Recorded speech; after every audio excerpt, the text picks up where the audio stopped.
Good morning, geocachers, treasure hunters and thrill seekers. Hope you're all well.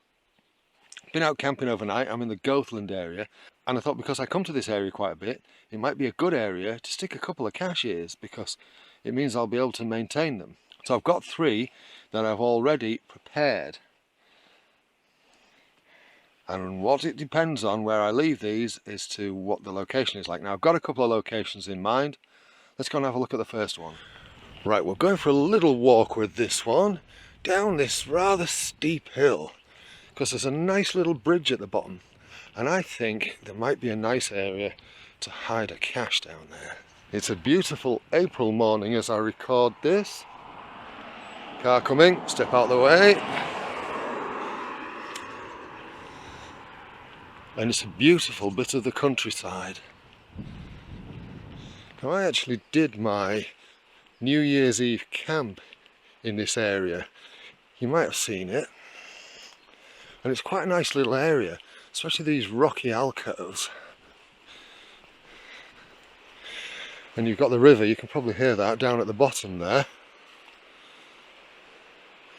It doesn't look like anybody's been here since I was last here.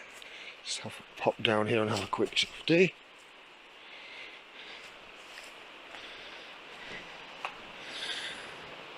Now somebody's been here, but not a lot's happened. I was camped just there.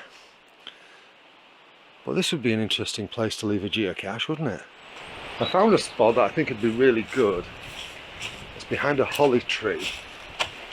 However, I do want to have a look down at the bottom of the valley first. I want this to be a lovely area to hide a cache. I have had a good look around this area. I've checked out the railings.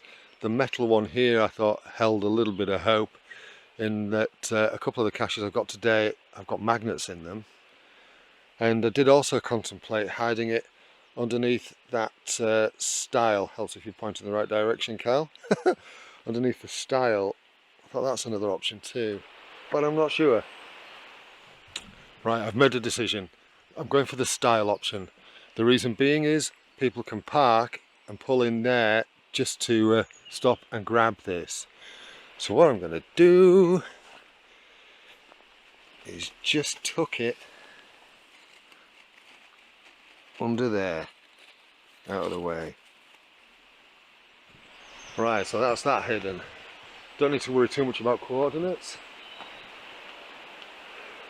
because they'll be easy to find on Google Maps. See if we can hide another one today. Now I'm at my second potential location, and I do like the idea of this one, Randy Mere. Not actually on the property itself, but on this entranceway, because you've got this nice little pull-in, so it'd be a nice little drive-by. And I did have in mind one of the magnetic ones for here. Could even leave it quite obvious because it's unlikely this area is going to be visited very often.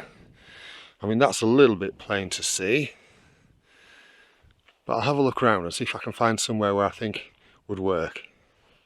Right, I've decided where to hide it. There's a nice little metal bar just through there. Can you see that? And with it being magnetic, it just sticks to that steel and is quite nicely concealed. And I have popped over the fence and walked this way to see if it's visible, because I tried it in a couple of different locations and I'm actually really happy with that. And again, it's another one where the GPS is easy to find on Google Maps. Brilliant.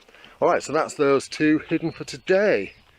If you like this little video, you know what to do in terms of giving things likes and subscribes and hitting bell notifications, just so that you don't miss out on any future fun. You take care of yourselves. Thanks for watching. Cheerio.